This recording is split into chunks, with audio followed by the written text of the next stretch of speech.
Here is my dad, my sister, and my mom. Today I'm going over my persuasive speech. So picture this. You're suffering from a medical condition. The pain is unmeasurable with fatigue and swelling. You go to the doctor with the hope that you can be helped. Your doctor comes back with the results with the solutions to cure your symptoms. But looking at the bill, the pay for the medicine is extremely high. Why do I need this medication, you ask? Your doctor tells you the ins and outs of the prescription and how it's the only way to cure your symptoms. And you are left with no choice but to pay for the medicine with your insurance that cannot cover the cost. This is the reality of many patients of Big Pharma's impacts on healthcare. Some questions could be running through your head, but the main question remains as to why. From the many studies shown, according to the National Library of Medicine, the, quote, industry payments to physicians amounted to $3.6 billion within a single year alone. From a profit standpoint, this may seem beneficial to the medical economy, but it's harmful to patients. And healthcare aside from the money and profit, the true purpose of a doctor is ensuring the patient is living the most healthy life, and no amount of money can take that. So in the medical industry, doctors are heavily influenced by big pharma companies through the use of profitization.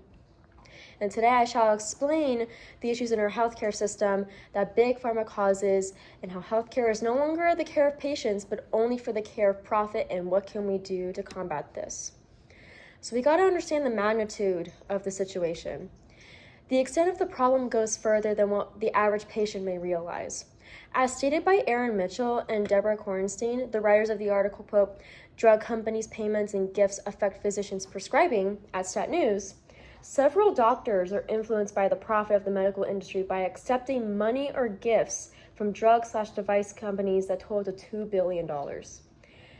And many of these harms are caused by the pay for patients depending on health insurance, such as bronze and silver categorized healthcare insurance plans, which is depending on the prescriptions or the medical aid that the patient cannot afford. So what happens if the bill is not paid for? Now, according to Amy Fontel, the writer for Investopedia, it is caused due to a higher risk if the patient cannot pay entirely for the medical bills, which has led to medical debt. In extreme scenarios, if the debt is unpaid, the patient can be sued for unpaid medical bills. And many of these factors can also be considered based on the patient's income, family status, and housing. By the end of it, it all comes down to the money aspect of medicine. The patient is the one who suffers the most, not only from a medical standpoint, but also from a financial standpoint. So by seeing this problem at hand, what happens to the structural aspect of the medical system? What is involved, and who is the cause for this?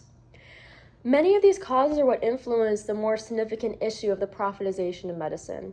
A prime example comes from the writers at MedCompi, stating medical companies, quote, hire and train physicians to speak and sell various drugs and other medical devices at pharmaceutical bureaus, which then trickle down to doctors and ultimately to patients receiving these prescriptions.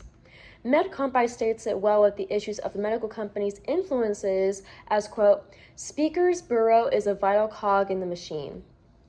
While many believe the use of pharmacy companies can benefit patients with new prescription drugs that are being released, the harm outweighs the good, especially in the eyes of the law. Now, according to the U.S. Department of Health and Human Services, the contribution of prescribing drugs for medical devices, quote, could violate fraud and abuse laws.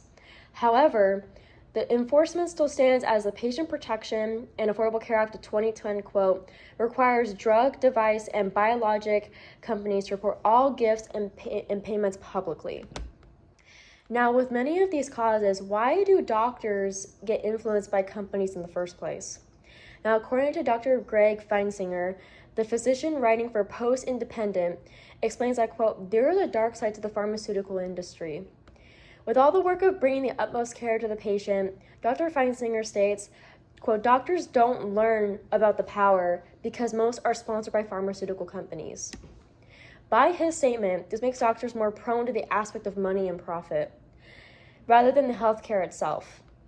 This can be supported by his final statement, quote, Big Pharma has more influence than it should on physicians than the way that they practice. And the issue does not just affect the medical world, but also in aspects of politics. Politician Bernie Sanders explains how the greed of Big Pharma must come to an end. His most predominant statement explains how, quote, the American healthcare system is broken because the, quote, outrageously high cost of prescription drugs led to the pharmaceutical companies making $122 billion in profits in the year 2022 alone. So, as patients to our doctors, what can we do? What kinds of solutions are available in order to create a more transparent dynamic between doctor and patient without the interference of profit? One prime example is on a federal level is through, quote, Medi-Cal rebate programs in California. According to HCS, Medi-Cal is an example of, quote, California's health program providing free or low-cost health coverage for California residents.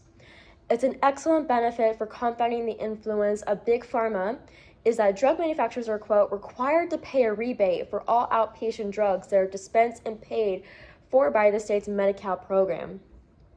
Now, on a personal level, a great example can be with directly from patient to doctor dynamic. So whenever a new appointment arrives with your physician, discuss with your doctor about the prescriptions being used that are being prescribed for your diagnosis. In many situations where various prescriptions are being prescribed without knowing the pay, several resources and communities are there to help in order to protect your health and insurance. And to summarize, our medical industry is being overrun by big pharmacy companies who influence doctors with prescriptions to patients, which ultimately patients are not able to afford due to health insurance. With each of the main points stands on how significant the extent of the problem is, from the amount of money being earned to the harm it causes to patients relying on medical professionals, to the structural systems which the law and loopholes being used on why doctors are influenced in the first place, and finally, how you can fight back against the big pharma companies to protect your financial and personal well-being. So when you're in your doctor's office, facing a heavy diagnosis or facing symptoms that require specific prescriptions, discuss with your doctor about the kinds of medications out there and not have large pharmaceutical companies take away your money. Your doctor supports you and not the profit that the company is making off of you. Thank you.